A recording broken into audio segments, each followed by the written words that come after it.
December 18, 1965. Dong Xoai District, Phuc Long Province, South Vietnam.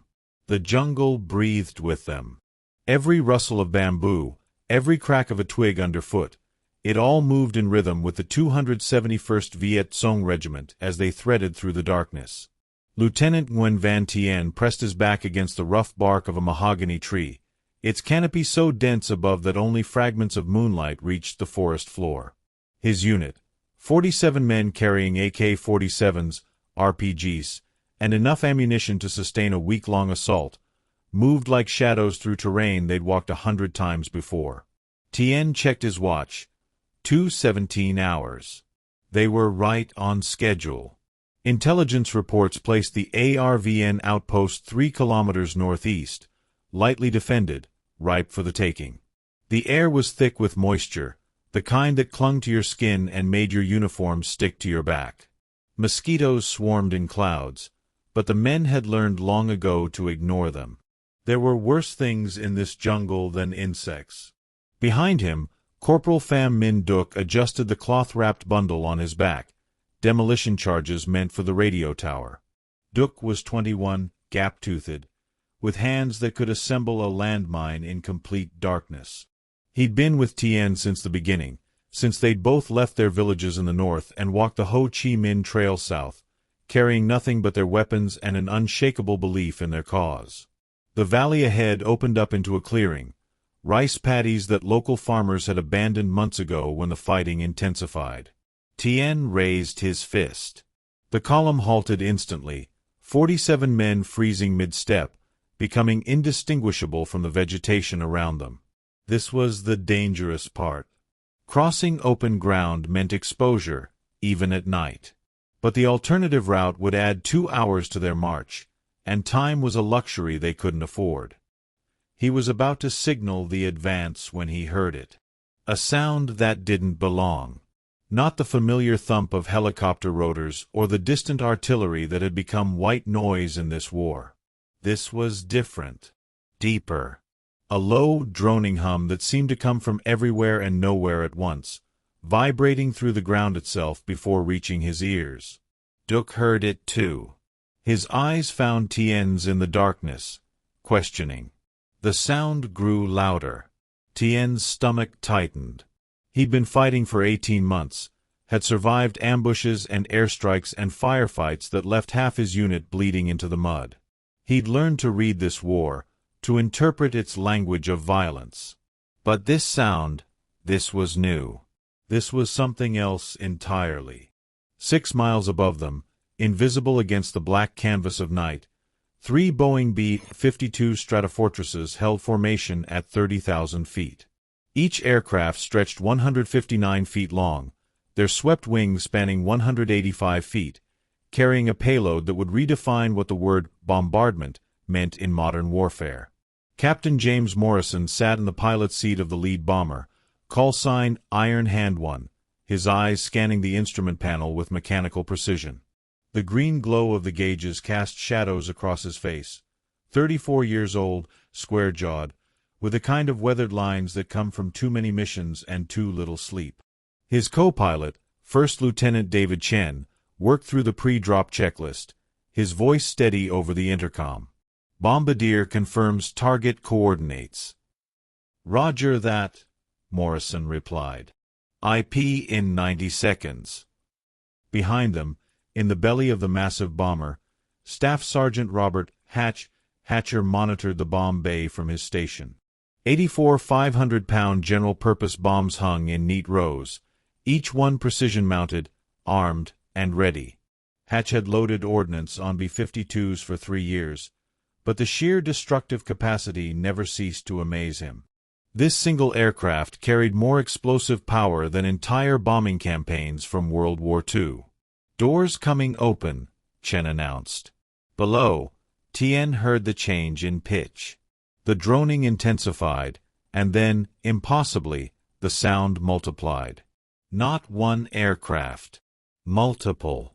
His training kicked in before his conscious mind could process the implications. RTLI, he screamed. Withdraw. Scatter. But it was already too late. The bombs fell in silence.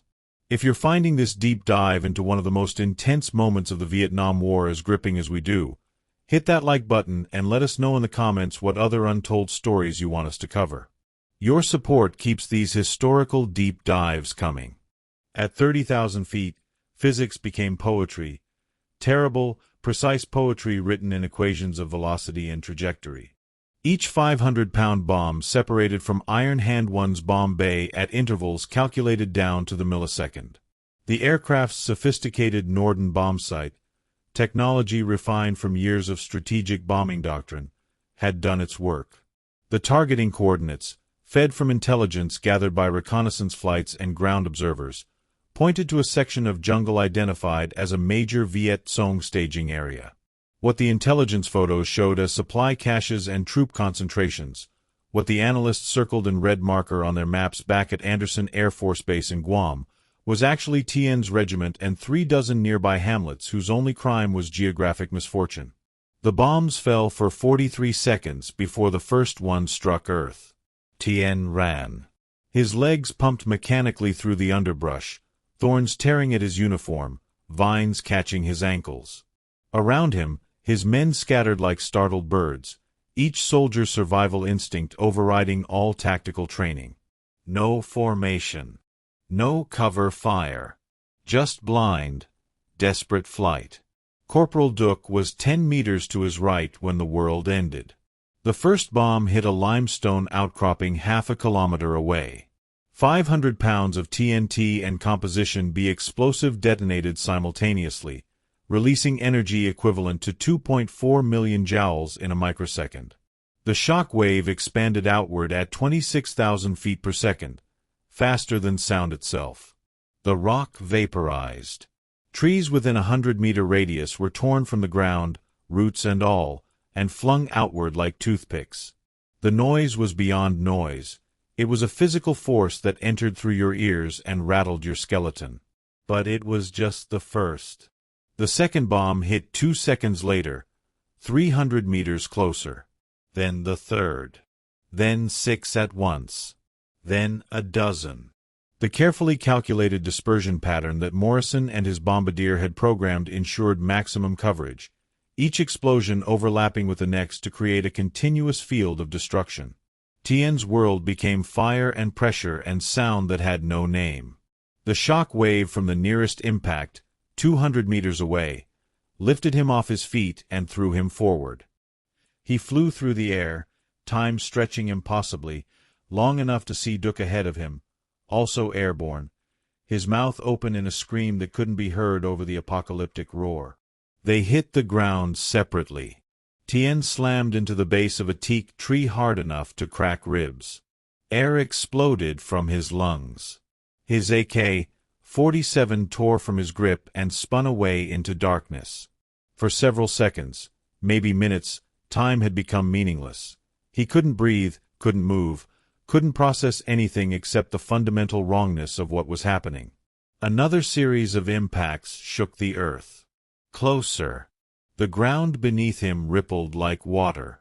Dirt and debris rained down, pattering against his helmet, his back, covering him in a fine layer of pulverized jungle. The heat was immense. Each explosion created a fireball that consumed oxygen in a rush, creating momentary vacuums that made your lungs feel like they were being sucked out through your chest. Above them, Morrison banked Iron Hand 1 into a slow turn, beginning his egress from the target area. The bomber had dropped its full payload in under 90 seconds. Textbook execution. Behind him, the second and third B-52s were making their runs, adding another 168 bombs to the maelstrom below. "Clean release," Chen reported. "All ordnance away." "Roger. Setting course for home." Morrison's voice was calm, professional. This was his 47th mission over Vietnam. The first few had bothered him, the knowledge of what those bombs did to human beings below. But you couldn't think about that. You thought about the mission parameters, the technical execution, the safe return of your crew.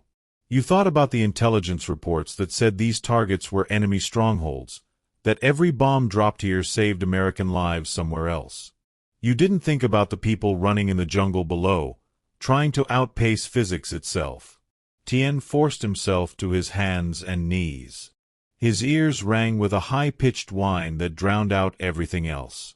Blood ran from his nose. He could taste it, copper and salt. His vision swam, doubling, tripling, then slowly resolving. The ringing began to subside, replaced by a new sound, screaming. Human screaming, dozens of voices, some calling for help, others just wordless expressions of agony. He tried to stand. His legs wouldn't cooperate. The third attempt got him upright, swaying, using the tree for support. The jungle around him was unrecognizable. Where there had been dense vegetation, there were now smoking craters, some 20 feet deep, edges still glowing red-hot. Trees lay shattered across the landscape like scattered matchsticks. Fires burned everywhere, small ones that would grow larger as they found fuel, painting the night in shades of orange and crimson. "Duck," he croaked.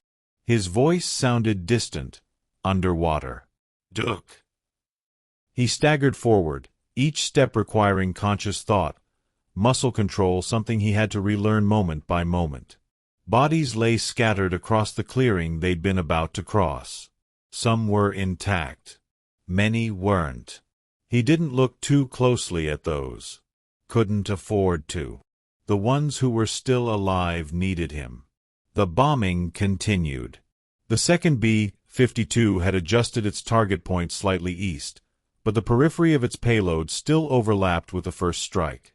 Bombs were falling in a pattern designed by mathematicians and strategic planners, men who worked with maps and coordinates and probability curves, who calculated acceptable losses and projected body counts and never had to see the actual results of their equations. Tien found Duck 30 meters from where they'd been separated. The young corporal sat with his back against a fallen log, left leg bent at an angle that was anatomically impossible. Blood soaked his trousers, black in the firelight. But he was conscious. His eyes tracked Tien's approach with an expression that was somehow both terrified and relieved. "I can't feel it," Duck said. His voice was very quiet, very calm. "Fuck. My leg. I can't feel it." Tien dropped beside him, hands moving automatically despite his own injuries, checking pulse points, assessing damage. Compound fracture. Severe arterial bleeding. Without immediate treatment, Duck had maybe 20 minutes. And the bombs were still falling. This is the reality of aerial bombardment that most documentaries gloss over. The human math of survival measured in seconds and meters. If you're learning something new about the Vietnam War's forgotten details, make sure you're subscribed so you don't miss our next deep dive. What other aspects of the air war should we cover? Drop your thoughts in the comments. The bombing continued for 7 minutes. 7 minutes doesn't sound like much.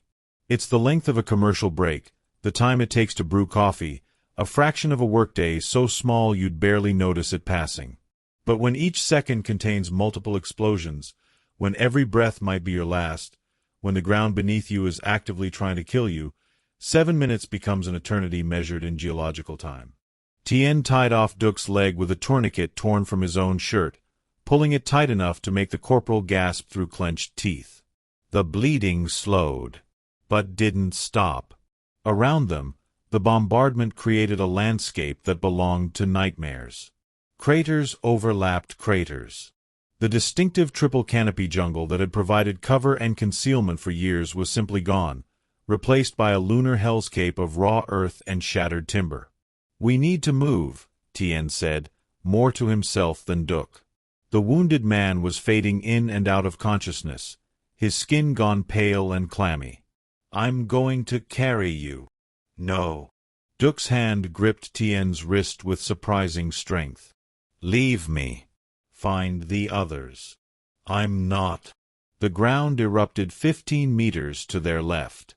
The shock wave rolled over them like an invisible fist, slamming them flat.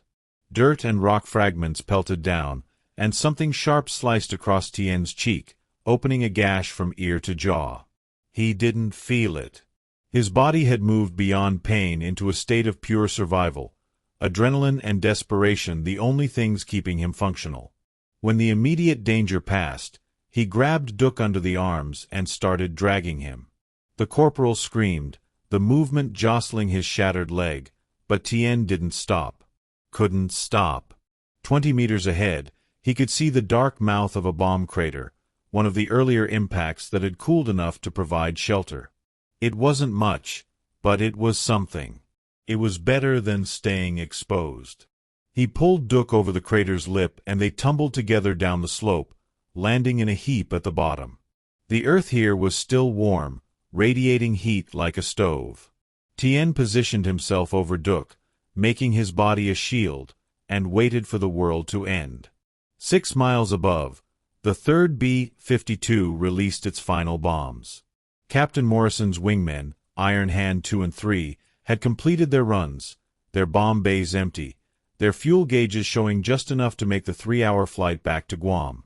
From their altitude, the target area looked like a field of flowers, orange and red blooms spreading across the darkness, beautiful in the way that only destruction can be beautiful from a safe distance.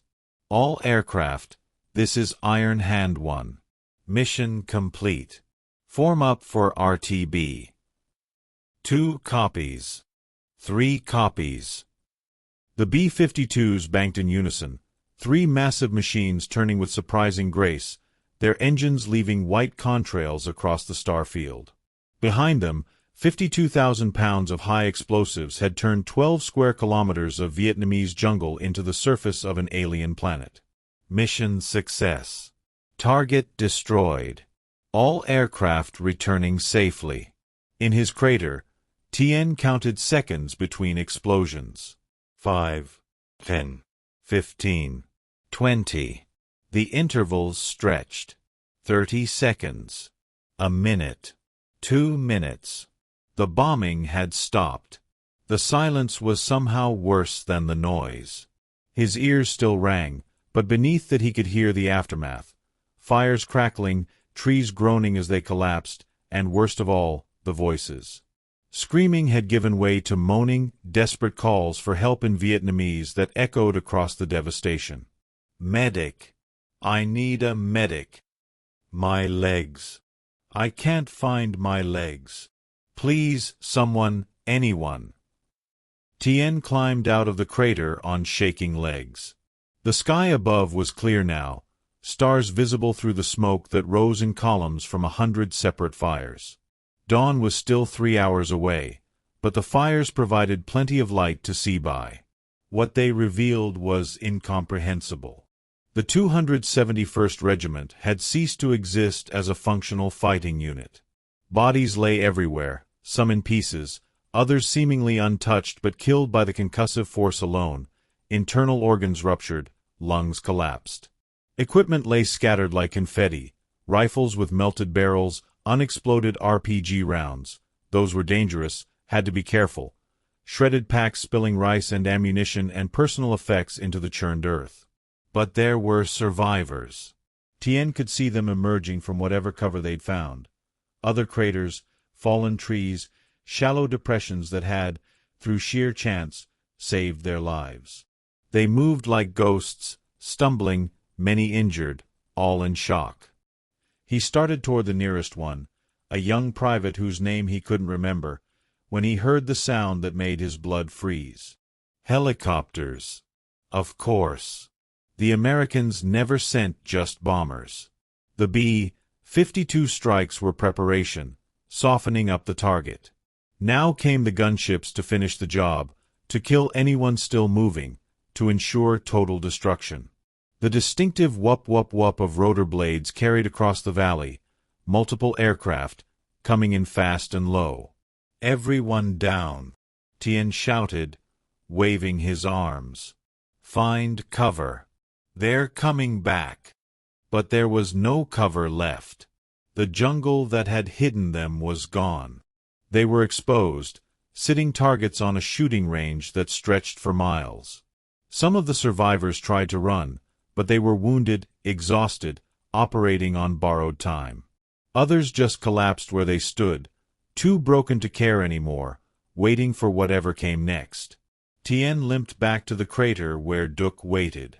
The young corporal's breathing had gone shallow, rapid. His eyes, when they found Tien's face, were glassy and unfocused. "Is it over?" Duc whispered.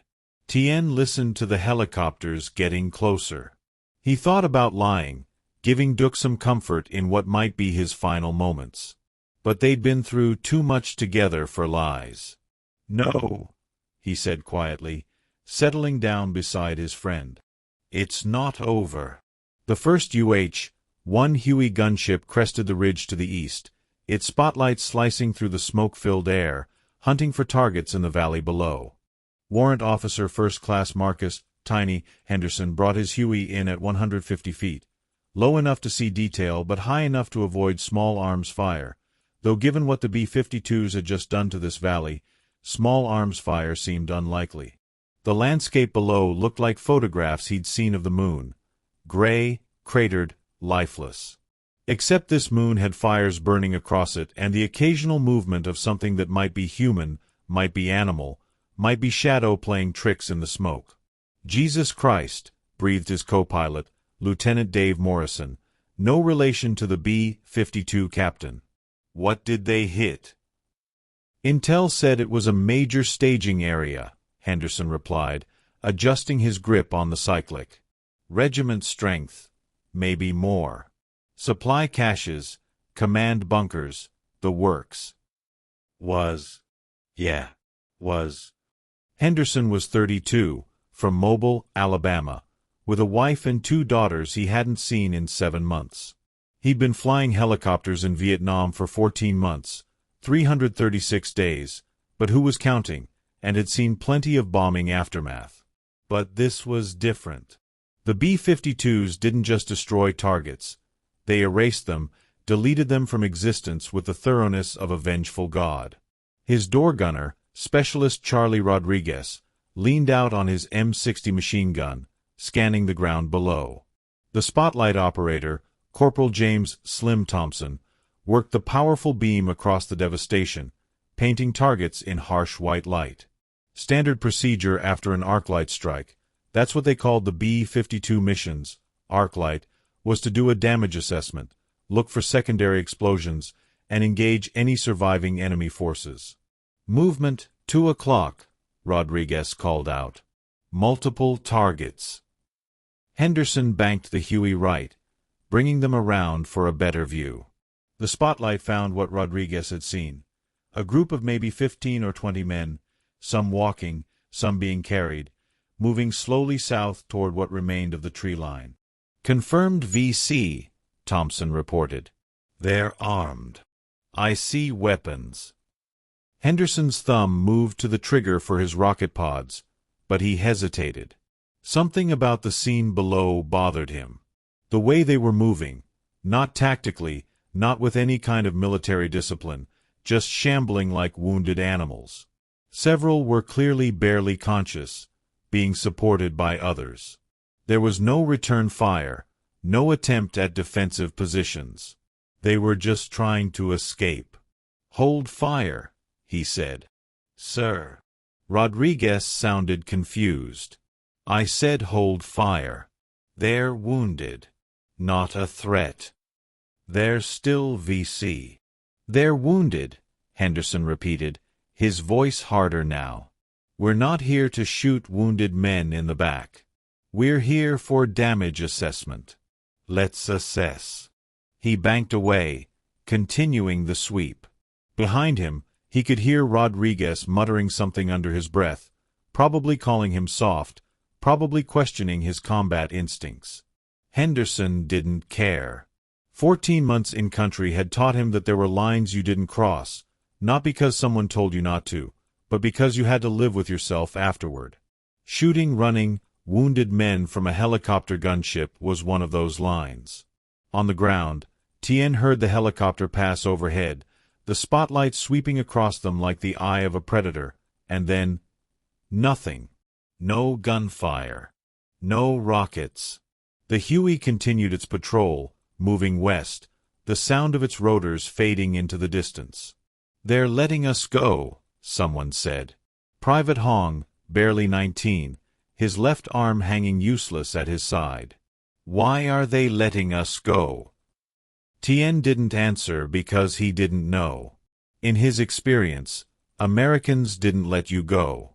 They hunted until you were dead or captured. But maybe, just maybe, whoever was flying that helicopter had looked down and seen what Tien saw. Not soldiers, not enemy combatants, just broken men trying desperately to survive. "Don't question it," he said finally. "Just keep moving." They'd gathered 14 survivors from the immediate area. 14 out of 47 from his unit. And those were just the ones who could walk or be carried. There were others. He'd heard them, heard their cries for help from distant parts of the valley, but he didn't have the resources to reach them, didn't have the medical supplies to help them even if he could. The only thing he could do was lead those who remained somewhere safer, find what was left of the regimental command, and try to piece together what came next. If anything came next. Duc had lapsed into unconsciousness during the helicopter pass. Tien carried him across his shoulders in a fireman's carry, each step agony, his cracked ribs grinding together, but he didn't stop. Wouldn't stop. You didn't leave your men behind. That was the code, the only thing that made any of this bearable. The moral complexities of the air war, decisions made in split seconds that defined who lived and died, are what make these stories so important to tell. If you're appreciating this detailed look at both sides of the conflict, let us know by hitting that subscribe button. We're only halfway through this story, and the hardest parts are still ahead. They reached the southern tree line, what was left of it, as dawn began breaking across the horizon. The first light revealed the full scale of the devastation. The valley stretched north for nearly 3 kilometers, and all of it showed the marks of the bombing. Hundreds of craters, some large enough to swallow a house, pockmarked the landscape. What had been rice paddies were now lakes of churned mud. What had been forest was now a splintered graveyard of trunks and branches. And the smell. That was what finally broke through Tien's shock-induced numbness.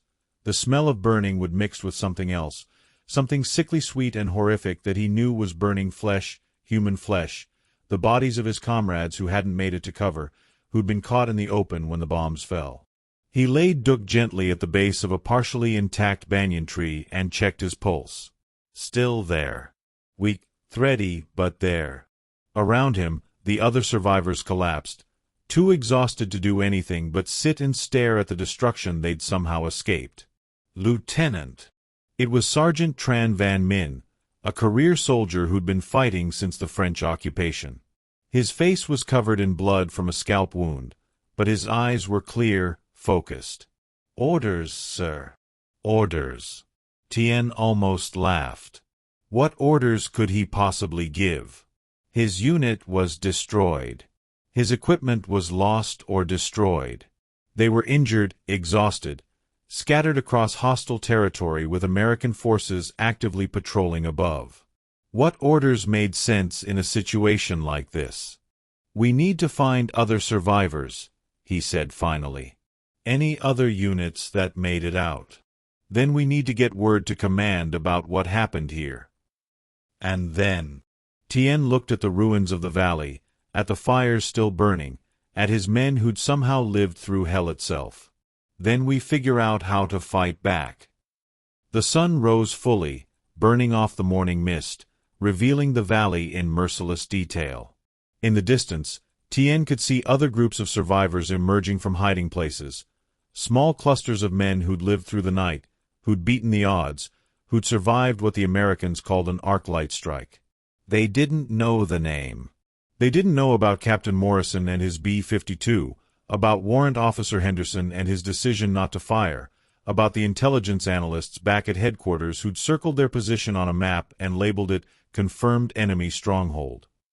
All they knew was that the sky had opened up and rained fire instead of water, that metal had fallen instead of rain, that their world had ended and somehow, impossibly, they were still alive. And they knew they'd never forget. By noon, they'd found 63 survivors.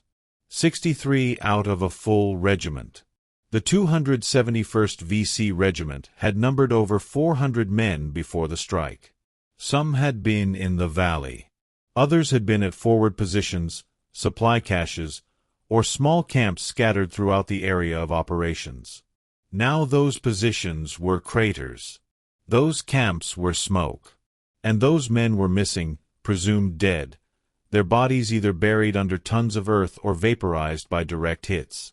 Major Luvan Tom emerged as the ranking officer.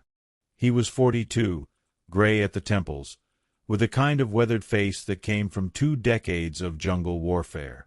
He'd been in the western sector during the bombing, checking on supply lines, and had watched from 3 kilometers away as the valley lit up like daylight at 2 in the morning. He set up a temporary command post in a cave system 2 kilometers south of the strike zone, one of the few areas that had escaped the bombing's reach. The survivors trickled in throughout the morning. Individuals, pairs, small groups, all telling variations of the same story. The noise, the heat, the impossibility of escape, the pure luck that had kept them alive. Tien reported to Tom at 14:30 hours, leaving Duc in the care of their sole surviving medic, Corporal Fan, who was doing what he could with almost no supplies, no morphine, no antibiotics, just field dressings and improvised tourniquets and the grim knowledge that many of his patients wouldn't survive the next 24 hours. "Lieutenant Nguyen," Tom said, returning Tien's salute. They were sitting in the cave entrance, hidden from aerial observation by jungle overhang. "Give me your assessment." Tien's assessment was brief and brutal. Of his original 47 men, he'd accounted for 19. 14 were alive, more or less functional. 5 were dead, confirmed. 28 were missing, gone. Their bodies were somewhere in that valley, but with American patrols overhead and the area too hot to thoroughly search, they'd remain there. No recovery. No proper burial. Just names on a list of the fallen. "What hit us?" Tien asked when he'd finished his report. "We've been through airstrikes before. Artillery, fighter jets, helicopter attacks. But this, Major, this was different. This was like the sky itself decided to kill us." Tom pulled out a cigarette, American brand, Marlboro, taken from a dead GI months ago, and lit it with hands that shook slightly. "B-52s," he said, exhaling smoke. "Strategic bombers. The Americans have been using them for months now, mostly up north. High-altitude strikes, carpet bombing, designed to saturate entire areas with explosives. They call them arc light missions. How do we fight that?" The question came out before Tien could stop it, the desperation clear in his voice. "Major, how do we fight something we can't see, can't hear until it's too late, can't defend against?" Tom looked at him for a long moment. "We adapt. We always adapt." But Tien could see the doubt in the Major's eyes. This wasn't like adapting to ambushes or learning to counter new weapons. The B-52 strikes fundamentally changed the equation. They removed safety from the jungle itself. Every defensive position, every camp, every supply cache, all of it could be erased in minutes without warning. The psychological impact was almost worse than the physical damage. How do you sleep when you know that death could fall from a sky you can't even see, delivered by an enemy so far away they're not even aware of you as a person, just a target coordinate on a map? Over the next 3 days, the survivors regrouped. Scattered elements of the 271st Regiment made their way to the cave complex. Final count: 147 men out of 434. A loss rate of 66%, achieved in 7 minutes of bombing and the subsequent chaos. Other nearby units reported similar casualties. The entire district's VC force structure had been gutted. American intelligence would mark the operation as a major success. Mission reports would note confirmed large-scale enemy encampment destroyed, and estimated 300-plus Kia. Awards would be recommended for the B-52 crews. Strategic planners would use the arc light strike as a template for future operations, proof that high-altitude carpet bombing could effectively neutralize VC strongholds. None of those reports would mention the survivors. The men who'd lived through the bombing, who'd crawled out of craters and fled through the fires, who'd watched friends and brothers die in ways that would haunt their dreams for the rest of their lives. Those men didn't appear in the after-action reports, didn't factor into the strategic calculations. But they were there. They were real. And they remembered. Tien sat with Duc on the third day. The corporal's condition had stabilized. Barely. The leg was infected despite Fan's best efforts, fever setting in, but he was conscious and lucid for brief periods. During one of those periods, he grabbed Tien's hand. "Did we lose?" Duc whispered. "What?" "The war. Did we lose the war? Because it feels like nothing we do matters if they can just do that whenever they want. Drop the sky on us. How do we win against that?" Tien didn't have an answer. Instead, he told Duc about the others who'd survived, about how Sergeant Min had pulled 3 wounded men to safety, about how Private Hong had dug through a collapsed bunker to free 2 trapped soldiers, about the small acts of courage and humanity that had emerged from the horror. "We're still here," he said finally. "That's what matters. We're still here, and we're still fighting." But late at night, when the camp was quiet and he was alone with his thoughts, Tien wondered if Duc was right. He wondered if survival was enough. He wondered if courage and determination could overcome the simple, brutal mathematics of modern warfare. Tonnage of bombs divided by square kilometers of jungle equals casualties per mission. The numbers didn't lie. The B-52s didn't miss. And they would come back. They always came back. 6 months later, Lieutenant Nguyen Van Tien stood in a different valley, watching a different unit dig different defensive positions, and applied the lessons he'd learned at the cost of 2/3 of his regiment. The 271st had been reconstituted, rebuilt from survivors and reinforcements sent down the Ho Chi Minh Trail. New weapons, new supplies, new faces to replace the ones lost. Tien had been promoted to captain, given command of a company, partly for his leadership during the December bombing, partly because so many officers had died that they needed bodies in leadership positions. But the biggest change wasn't in rank or equipment. It was in doctrine. "Deeper," he called out to the men digging. "Another meter at least. And I want overhead cover, logs, dirt, anything that will give us some protection." The new defensive positions looked nothing like the old camps. Where before they'd relied on dispersion and camouflage, small groups spread out across wide areas. Now they built bunkers. Deep bunkers, reinforced with timber and earth, covered by multiple layers of protection. They dug them into hillsides, beneath rock overhangs, anywhere that might provide natural shielding from aerial bombardment. They also developed new warning systems. A network of observation posts positioned on high ground with radio equipment, when available, or simple runners, when not, to provide early warning of aircraft. It wasn't perfect. The B-52s still flew too high to spot visually, and their approach was often too fast for warnings to do much good, but it was something. Most importantly, they changed their operational patterns. No more large concentrations of troops. No more semi-permanent camps. They moved constantly, never staying in one position for more than a few days, sometimes just a few hours. They dispersed supplies across dozens of small caches instead of a few large ones. They conducted operations with smaller units, more spread out, harder to target.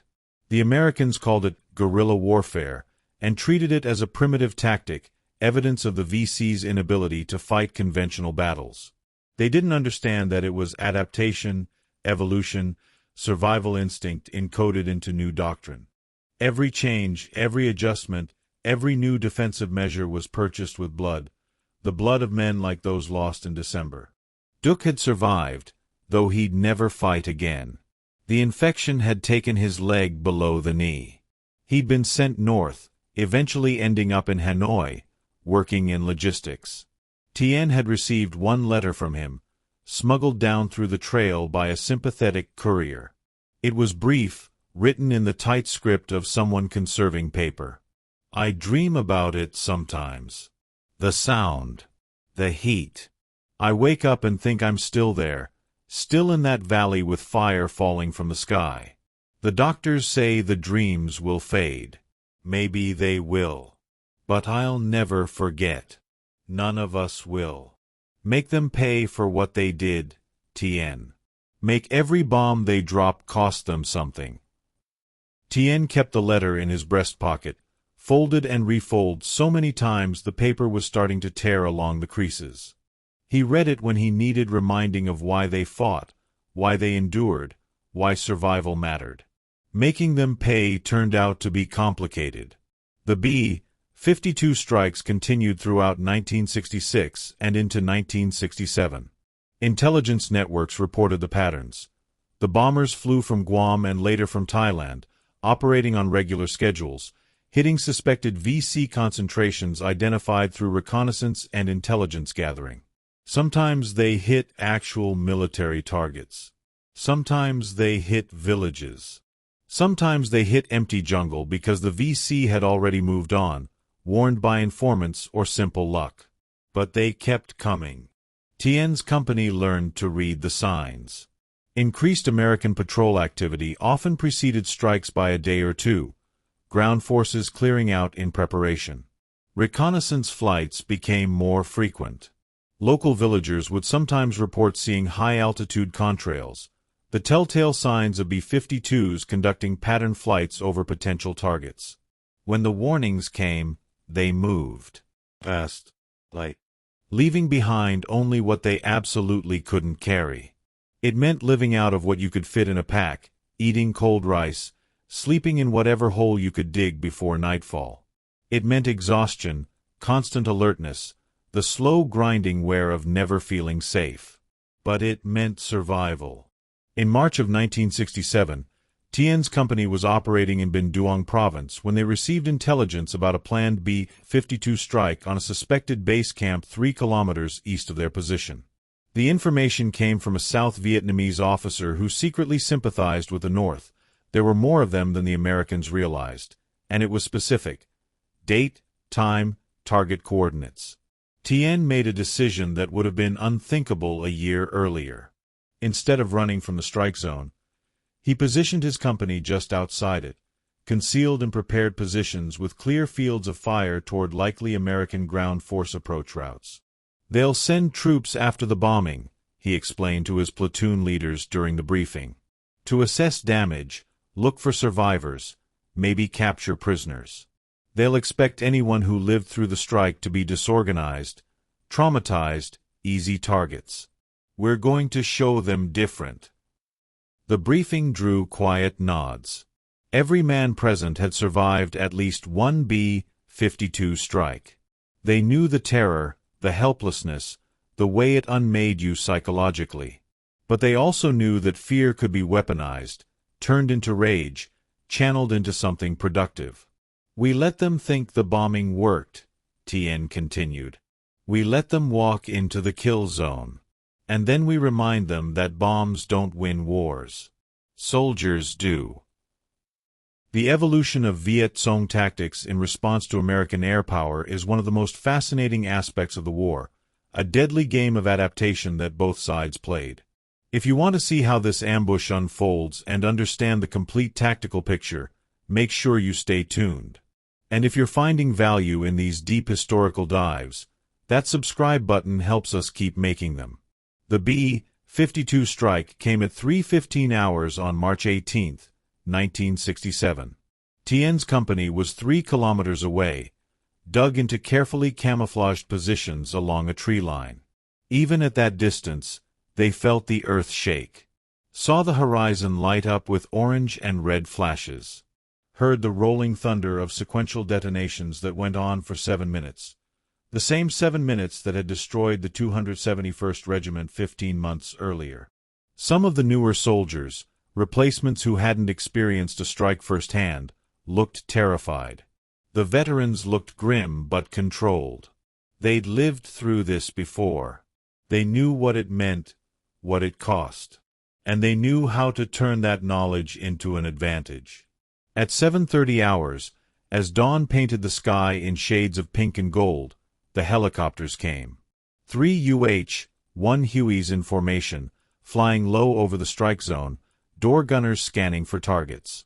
They made 2 passes, found no resistance, then landed. 20 American soldiers dismounted, infantry, spread out in a tactical formation, moving cautiously into the cratered landscape. Tien watched through field glasses from 400 meters away. He recognized the body language, alert but not expecting contact. They were there to clean up, not to fight. The B-52s had done the fighting. These troops were just mopping up. "Hold," he whispered into the radio, barely audible even to himself. "Let them commit. Let them get comfortable." The Americans moved deeper into the strike zone, examining craters, checking the remains of what had been a supply cache, actually a decoy cache, stocked with just enough material to look legitimate from aerial reconnaissance, but not enough to be a real loss. Tien had learned that trick from reading American tactical manuals captured during raids. If you wanted them to bomb somewhere, you made it look important. If you wanted them to send ground troops after the bombing, you made it look partially successful. The soldiers spread out, some taking photographs, others collecting intelligence materials that had been carefully planted.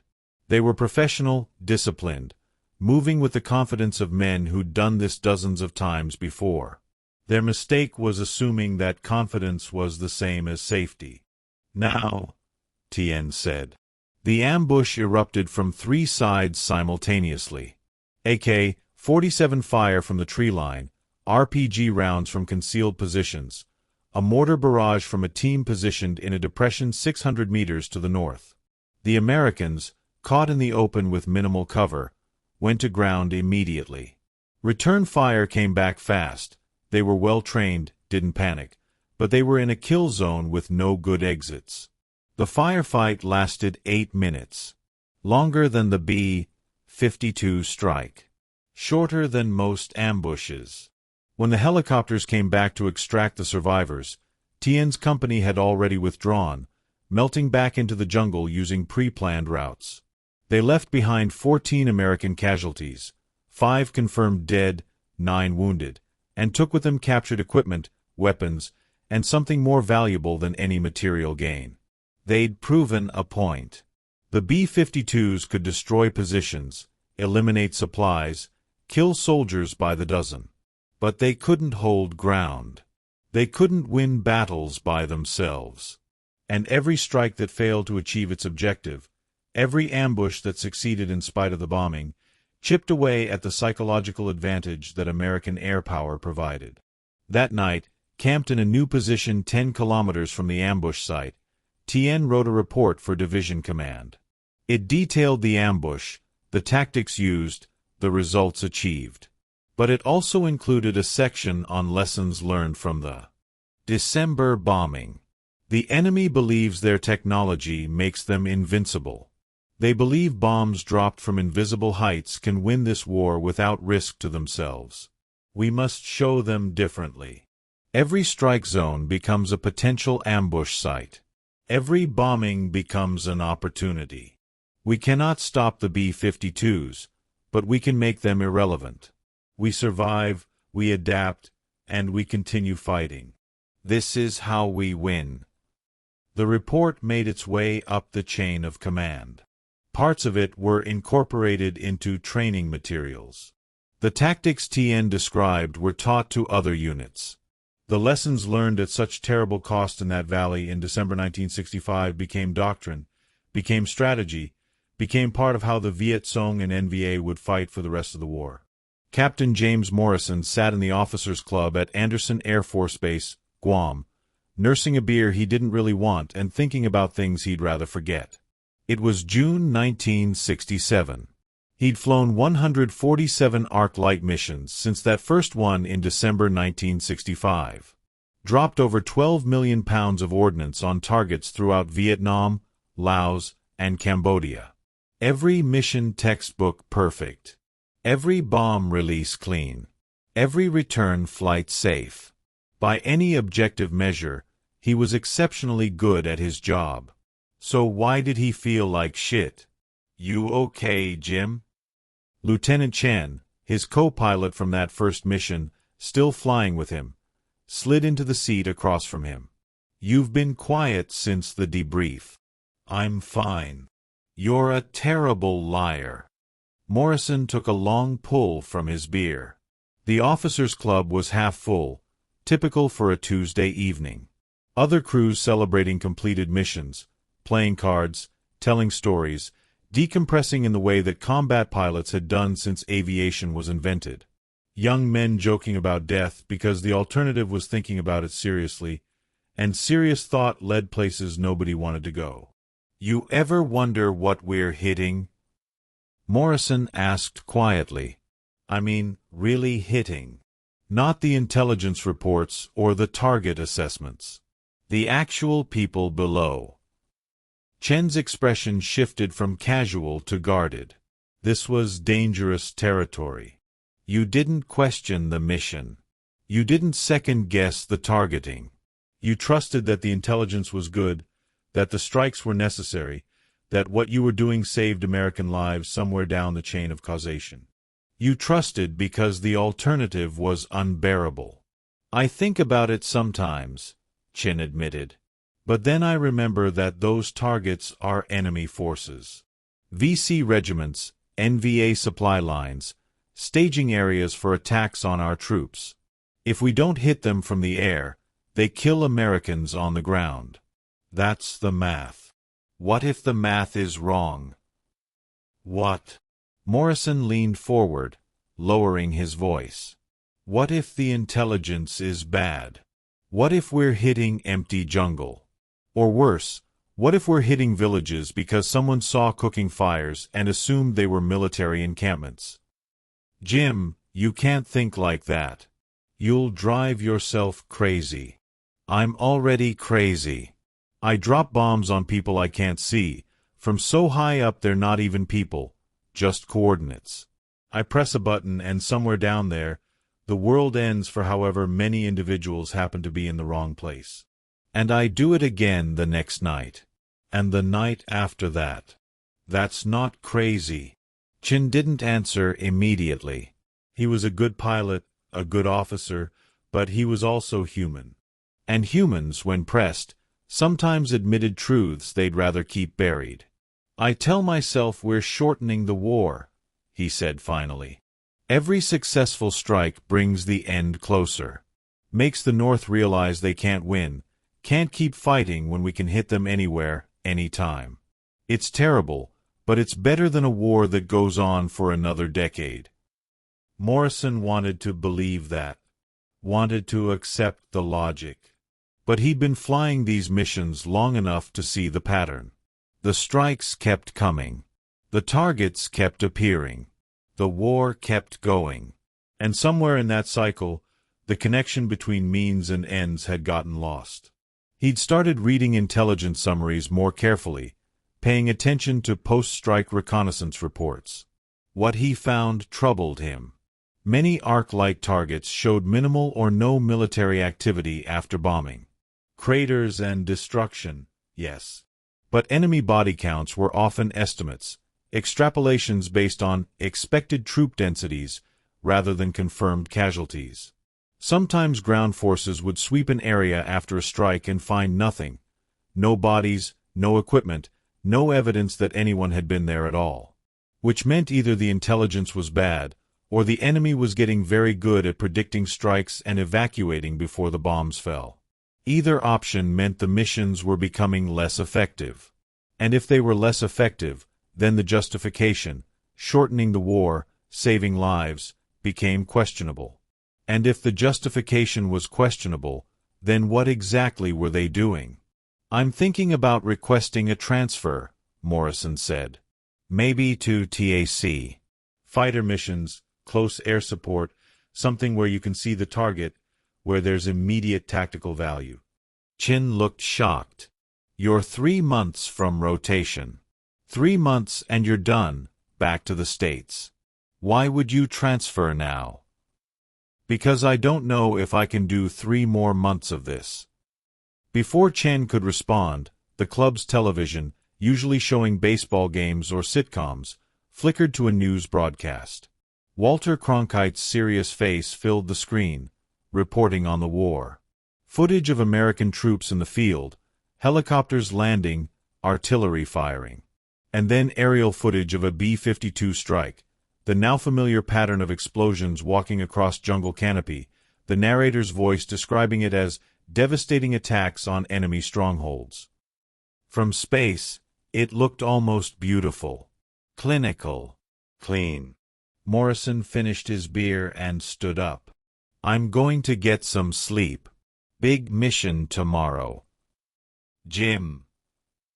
I'm fine, Dave. Really. Just tired. He walked out into the tropical night, humid air hitting him like a warm towel.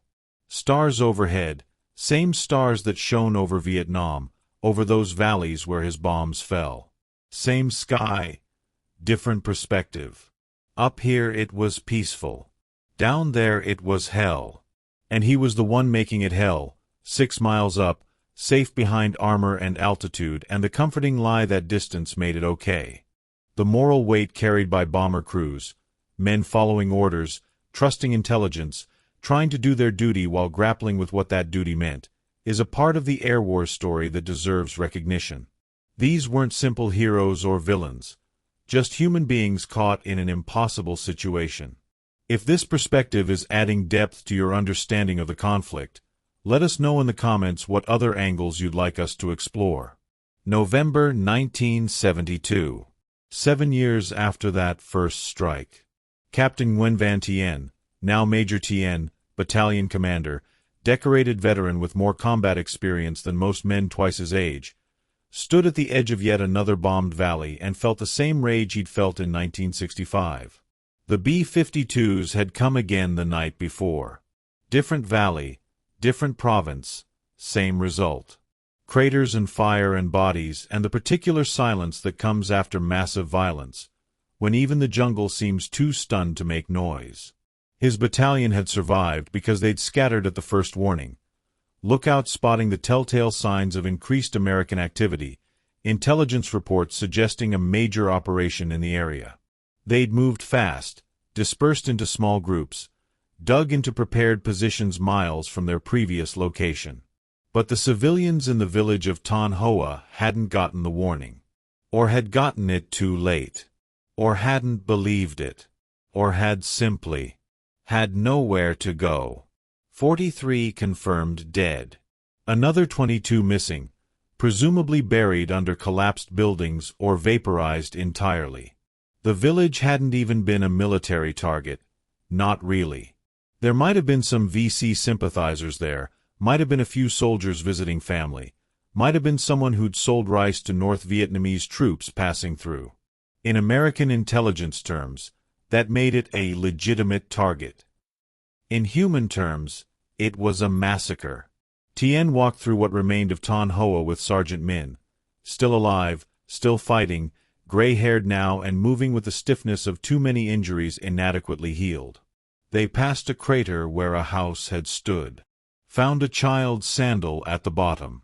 Didn't look for the rest because they knew what they'd find. 7 years, Min said quietly. 7 years of this. How much longer? Until they leave or we die. Encouraging. It's true. They walked in silence for a while, documenting the damage for yet another report, another set of casualty figures that would be filed away somewhere, becoming statistics in a war increasingly defined by statistics. Body counts, bomb tonnage, sorties flown, tons of supplies interdicted. Numbers that meant everything to planners and nothing to people. Do you still dream about it? Min asked. The first one. December 65. Every night. Me too. Every single night. I'm back in that valley, running, and the bombs are falling, and I know I'm not going to make it this time. And then I wake up and realize I'm still here, still alive, and I don't know if that's lucky or not." Tien understood.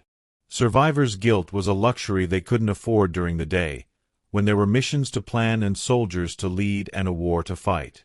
But at night, in the quiet moments before sleep, it came back. The faces of the men who hadn't made it. Duc with his shattered leg. Corporal Fan who'd tried to save so many and died in a subsequent strike 6 months later. Private Hong who'd seemed indestructible until a helicopter gunship found his position in broad daylight. All of them gone. All of them replaced by new faces that would, inevitably, become ghosts themselves. "The Americans think they're winning," Tien said. "They count the bombs, measure the craters, estimate the casualties, and think they're winning. They don't understand that we've already won." "How do you figure?" "Because we're still here. After 7 years of this, after everything they've thrown at us, we're still here. Still fighting. Still refusing to quit. That's victory, Min. Not the kind that looks good on maps or sounds impressive in news reports. But the only kind that matters." Min considered this. "You really believe that?" "I have to. Otherwise, what's the point?" By 1972, the B-52 strikes had become part of the landscape of war, as routine as monsoon rains and as deadly. The Viet Cong and NVA had adapted as much as possible. Deep bunkers, dispersed formations, early warning systems, rapid mobility. It reduced casualties but didn't eliminate them. You couldn't eliminate them. The bombs were too powerful, too numerous, too relentless. But adaptation wasn't about eliminating risk. It was about reducing it enough to continue fighting. About surviving today so you could fight tomorrow. About accepting loss as inevitable while minimizing it where possible. The war would continue for another 3 years. The B-52s would continue flying arc-light missions until the very end. Hundreds more valleys would be turned to craters. Thousands more soldiers and civilians would die in the bombing. The tonnage dropped would exceed anything in human history. More than all the bombs dropped in World War II, concentrated on a country the size of California. And yet, in the end, the North would win. Not because they defeated the B-52s. You couldn't defeat something operating from 6 miles up, invisible, untouchable, delivering destruction with mechanical precision. But you could outlast it. You could refuse to be broken by it. You could survive mission after mission, strike after strike, loss after loss, and keep fighting. That was the lesson written in blood across those valleys. The lesson Tien had learned in December 1965 and relearned every day since. The lesson that made American strategic planners pull out their hair in frustration because it didn't fit their models, didn't match their projections, didn't make sense according to any rational calculation of costs and benefits. You couldn't bomb a people into submission if they refused to submit. Epilogue. The Valley Remembers. April 30th, 1975. Saigon fell. Major Nguyen Van Tien, Colonel Tien now, still alive against all odds, entered the city with the first wave of NVA troops. The war was over. They'd won. After 30 years of fighting, if you counted the French, after millions of casualties, after devastation beyond measure, Vietnam was unified and independent. The celebrations would come later. The victory parades, the political speeches, the national healing that would take generations. But in that moment, Tien felt mostly tired. Bone-deep tired, the kind that sleep couldn't fix. He thought about the men he'd lost.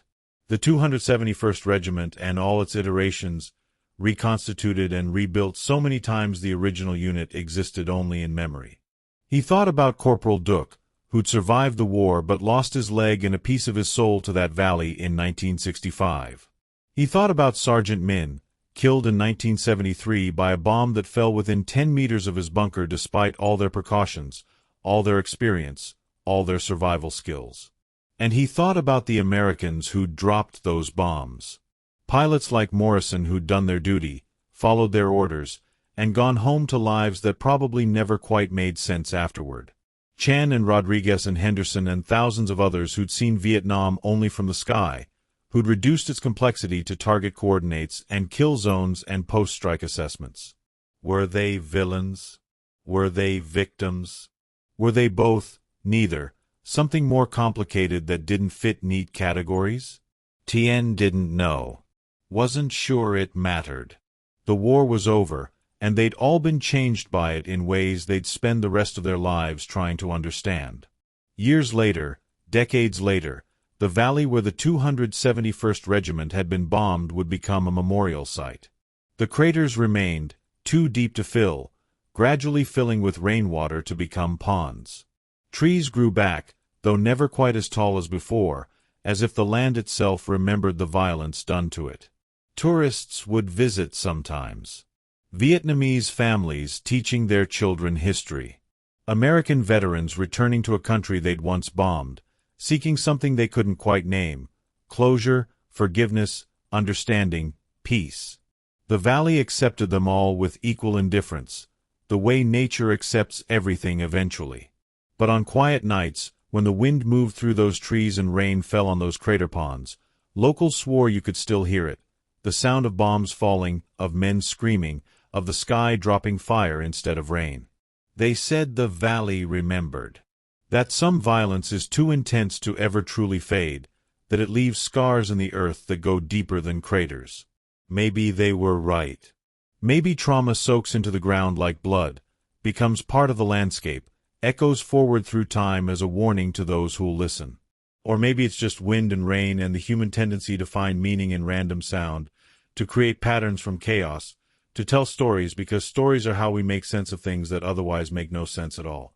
Either way, the valley was there. The craters were there. The memorial plaques listing names of the fallen were there. And somewhere in America, James Morrison, retired, grandfather, haunted by dreams he'd never fully explained to his family, would occasionally wake in the night hearing the thrum of bomber engines and see coordinates scrolling across his memory like condemnation. And somewhere in Vietnam, Nguyen Van Tien, survivor, leader, inheritor of loss, would walk through veteran ceremonies and accept honors and remember that night in December 1965 when he learned that courage isn't about not being afraid. It's about being absolutely terrified, experiencing violence beyond comprehension, and choosing to keep going anyway. That's what the valley taught. That's what the bombs couldn't destroy. That's what made the difference between survival and surrender, between victory and defeat, between a war that was won and a war that was lost. The B-52s were stunned when they discovered they could turn whole valleys into craters, could rain fire from invisible heights, could deliver devastation with mechanical precision. But they were more stunned to discover it wasn't enough. Because in the end, wars aren't won by the side with the better weapons or superior technology or more destructive capability. They're won by the side that refuses to stop fighting. END. Thank you for staying with us through this comprehensive look at one of the Vietnam War's most devastating and most forgotten aspects of aerial warfare. The story of arc-light missions and their impact on both sides reveals the true complexity of this conflict. If this video opened your eyes to a part of the war you hadn't known before, please hit that like button, subscribe for more in-depth historical content, and share your thoughts or family stories in the comments below. History isn't just dates and statistics, it's human experiences that deserve to be remembered. Until next time, stay curious about the past.